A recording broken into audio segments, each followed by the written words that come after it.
So now we have just done this. We have just solved this quadratic using the completing the square, and we got our solution: x equals 3/8 plus square root of 119 over 8i. And but what we're going to do now is we're going to, as I promised before, is that we're going to redo it, but using the alternative approach. Okay, so the alternative approach we're going to approach here is we're going to say, okay, we remember that when we had x plus a squared, that gave us x squared plus 2ax plus a squared. And what we're claiming, or not what we're claiming, but one of the thoughts we had is this expression on the right does not have a 4, okay? So what we did in the previous case was we said, okay, I can factor out a 4 from the left-hand expression, and I can use this expression to rewrite the expression that's left in the parentheses after we factor out the 4 in terms of this square term, right? We did that, and we were able to solve the problem.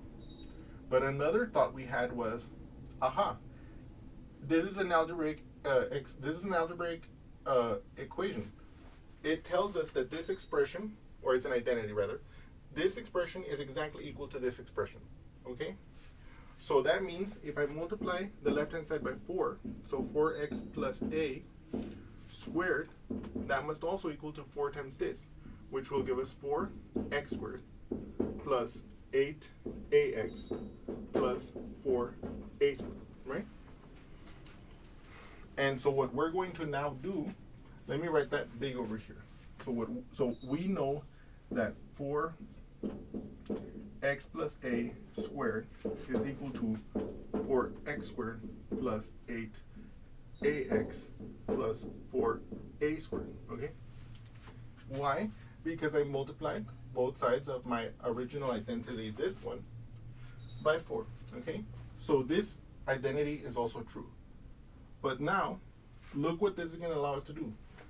This one has a 4x squared at the beginning. So now, if I can, now I should be able to match these two, you see? So let me write that down here.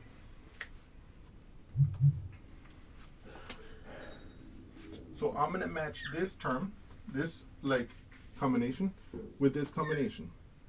So I ask myself, what will make this plus 8a equal -3?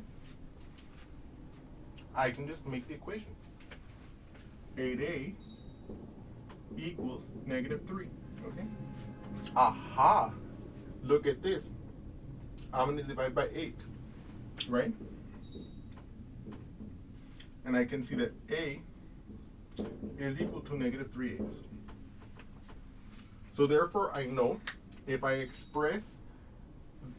use this expression with -3/8 substituted in here, this will exactly give us, this expression will equal that expression, and we'll be able to use that in the completing the square. So let's do that together. Let me write down my a equals -3/8 here.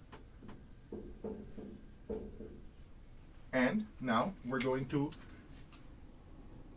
calculate this identity with the -3/8 substituted for a. Okay.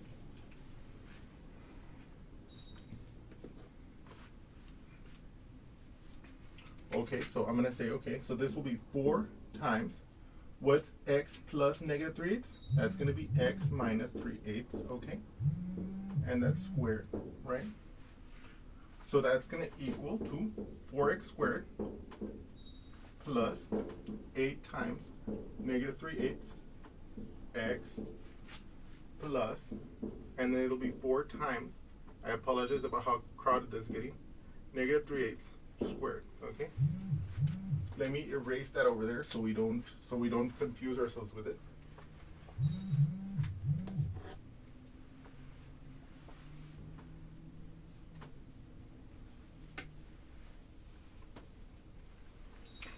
Right? And so now what I'm going to do is I need to simplify the right hand side of this calculation. Okay? So first of all, I want to know what is 8 times -3/8. So I know that 8 times negative 3/8 is equal, can I multiply this? Not directly, because 8 is not a fraction, right? But what I can do is I can convert it to a fraction. So how can I do that? I can set 8 as the numerator and 1 as the denominator. So this fraction is equivalent to this 8, and I can then bring over my negative 3/8 like this to multiply them. How do I multiply them? The product of two fractions is the fraction whose numerator is the product of the numerators being multiplied, and whose denominator is the product of the denominators being multiplied. So 8 times 3 is 24. 1 times 8 is 8. A positive times a negative is a negative. And now look at this. Aha! What's 24 divided by 8? That's 3. So we have here negative 3. Okay, so I can start rewriting this expression on the right hand side as 4x squared minus 3x. And now I need to figure out what this is. First of all, I want to figure out what is negative 3/8 squared. Well, what does that mean? By definition, whenever we square something, it's that thing multiplied with itself. So in this case, it'll be negative 3/8 times negative 3/8. Now, I want you to observe something. A negative times a negative is a positive. So from this point forward, we know that this product is going to be positive. We're going to forget about the sign, because it's going to be positive. What about, how do I get this product? Well, again, it's a product of two fractions. The numerator of the product is going to be the product of the numerators. So 3 times 3, that's 9. What about the denominator? The denominator of the product will be the product of the denominators. In this case, 8 times 8, which is 64, okay? But that corresponds to the negative 3/8 squared. Now I need to multiply it by the 4. So let's do that together here. So 4 times negative 3/8 squared is the same thing as 4 times 9 over 64, where I've replaced this value with this value because they're equal. Okay? Can I multiply this? No. The 4 is not a fraction, but I can make it a fraction. I can set the 4 as the numerator and 1 as the denominator. So I can rewrite the 4 as 4 over 1, and I can multiply it with the 9 over 64, like this. 4 times the product of these two fractions, again, will be the fraction whose numerator is the product of the numerators and whose denominator is the product of the denominators of the fractions being multiplied. Here, 4 times 9 is 36, and 1 times 64 is 64. You can divide the top and bottom of this, and that will give you 18 over 32. You can divide the top and bottom of this by 2, and you'll get 9 over 60. Okay? And so we can replace this with plus 9 over 16. Okay? Now, you might not believe me that you divide 36 and you get 18. You divide 64 by, you divide 36 by 2, you get 18. You divide 64 by 2, you get 32. You divide 18 by 2, you get 9. And you divide 32 by 2, and you get 16. But if you want, you can double check that, okay? But so what I wanted you to see is that now I have expressed this left-hand side, okay? Well, okay, so let me bring these calculations out over here a little bit. Let's delete these. Okay. Okay. So what have we just done? We have just said that 4 times x minus 3 over 8 squared is equal to 4x squared minus 3x plus 9 over 16.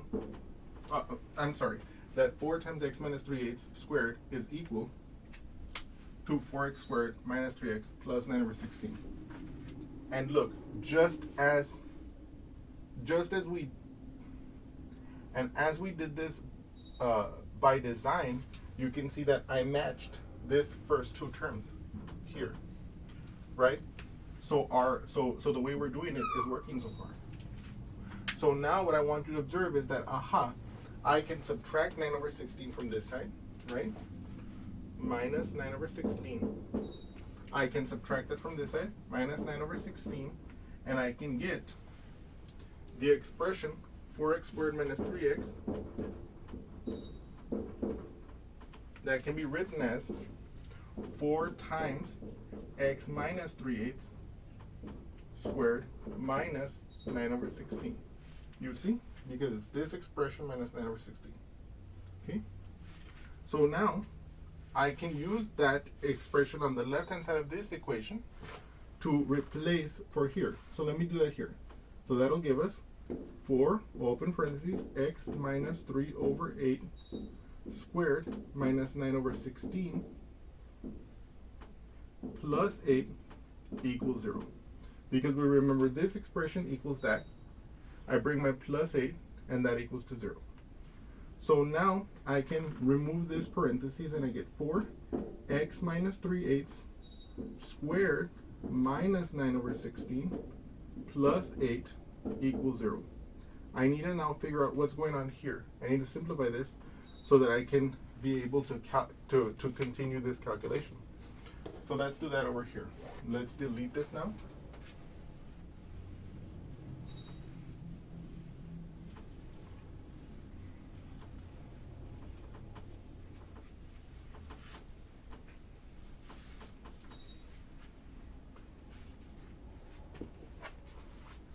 So what is negative 9 over 16 plus 8?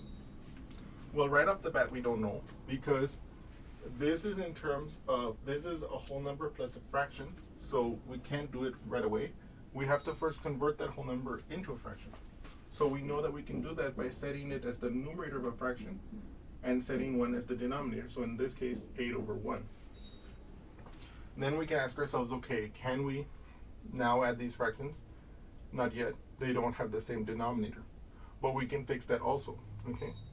How do we fix that? Well, we want to multiply this fraction, okay, by a fraction, which will allow the denominator of that product to be 16, but in such a manner that it will have the same value as the original fraction, which is 8 over 1 in this case. You can see that therefore, because 1 times 16 would give us 16, that the appropriate fraction is 16 over 60.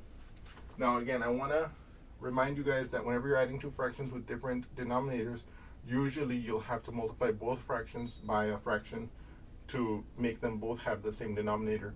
But in this case, because one of the fractions has denominator 1, we only have to multiply that fraction, because if we have 1 since we have 1 in this denominator, whatever this number is, we could just multiply the top and bottom of that, and we get the same denominator as we see here. So negative 9 over 16 plus, now we need to ask the question, what is this product? Well, it'll be 8 times 16 divided by 1 times 16. So on the bottom, we know it's already going to be 16. But what is 8 times 16? Let's do it together here. What's 8 times 6? That's 48. Bring down my 8, carry my 4. What's 8 times 1? That's 8.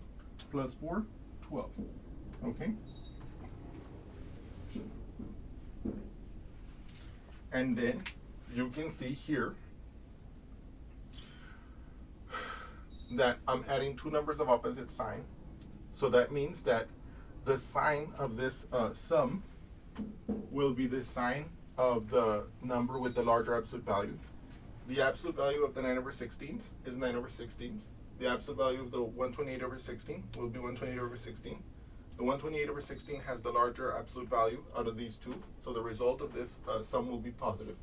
And what will be the value of it? Well, what I'm going to do is I'm going to subtract the absolute values,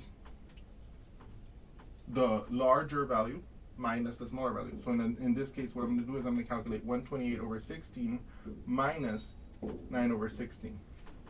I know that 128 minus 9 is 119. So you can see here that I'm going to end up with 119 over 16. Okay?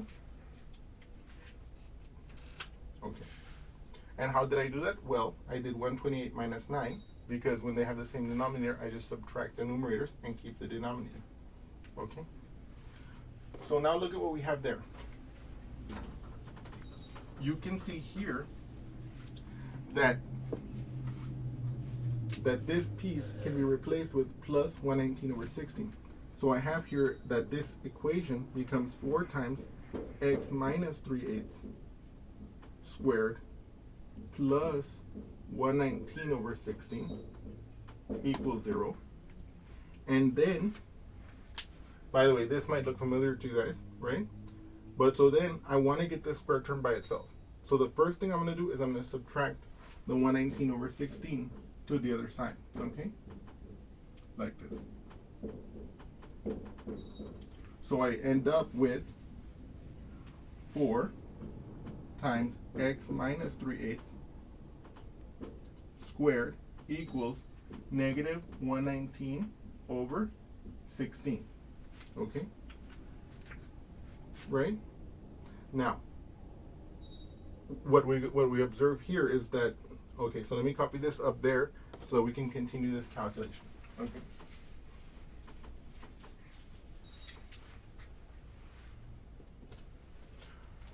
So we can see that we have here, it's 4 times x minus 3/8 squared equals negative 119 over 16. So now, strictly speaking, I could take the square root now if I'm very careful, because I would have to maintain in my mind that if I'm going to square root the left-hand side, it's got a 4 and it's got this term, and the square root would transfer to both of these. Okay, and so I would be left with 2 times, open parentheses, x minus 3/8, close parentheses, equal, and then it would be the plus minus the square root of that expression. But we're not going to do that, okay, because it's very often that students make that mistake, okay, make a mistake in that calculation. Instead, we're going to divide both sides by 4 to get the square term by itself, and that's the way I recommend you do it as well, okay? And so now, on the left-hand side, we're left with the square root by the square term, I'm sorry, by itself, x minus 3 over 8 squared equals, now look at this fraction. We can rewrite this as the fraction negative 119 over 16 divided by the fraction 4 over 1, right? Because, of course, the fraction 4, the number 4 and the fraction 4 over 1 are the same. But now that will enable us to calculate this, because whenever we divide by a fraction, we multiply by the reciprocal. So we can see this as equivalent to 119 over 16 times 1 over 4 like this. And then, in order to calculate this product, we know that the product of these two fractions will be the fraction whose numerator is the product of the numerators. So negative 119 times 1 will give us negative 119, and whose denominator will be 4 times 16, and that will be 64. Let me show that for you. Let me show that to you here. So 16 times 4. 4 times 6 is 24. So I'm going to bring down my 4 and I'm going to carry my 2. 4 times 1 is 4, plus 2 is 6. And so you can indeed see that that is accurate. So now what I want you to observe is that we're basically at the identical stage that we were when we were solving this one originally. I'm going to continue it just for completion for this example, but what I want you to realize is that, well, okay, let me mention that in a little bit. Let me just finish this and then I'm going to bring up that discussion again. So I'm going to square root both sides. So on the left-hand side, I'm going to get x minus 3 over 8, and that's going to give us plus minus the square root of negative 119 over 64, which is going to give us plus minus I times the square root of 119 over 64. Look what happens there. Originally, it's negative 119 over 64 inside the square root, and now that I've placed my imaginary number I, it's no longer negative on the inside. That allows us to then exploit our rule, which will allow us to rewrite it as the square root of 119 over the square root of 64. And we know that the square root of 64 is 8, so it's plus minus I square root of 119 over 8, right? And then we just add the 3/8 to the other side, and we get x equals to 3/8 plus minus I square root of 119 over 8. Okay? And so what you can see here is that we got the same root, the same solutions that we got when we solved it the first time. What I want you to observe here is that what we did was we figured out that the original identity we had, which we recall was, let me write it here for us. So basically, we're done with this part, right? But I just want to remind you what happened here. So our original identity is x plus a squared equals to x squared plus 2ax plus a squared, right? That's our original identity.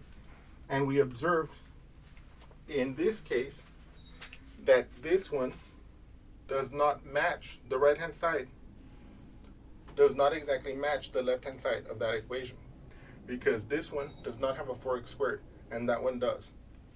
So what we saw, what we did originally in the previous case was we factored out the 4 from the whole left-hand expression, and then we used this identity on the inside where the 4 had been factored out.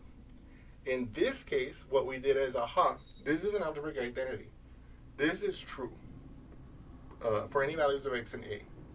And that means that if I multiply the left by 4 and I multiply the right by 4, right, then I get an equivalent identity.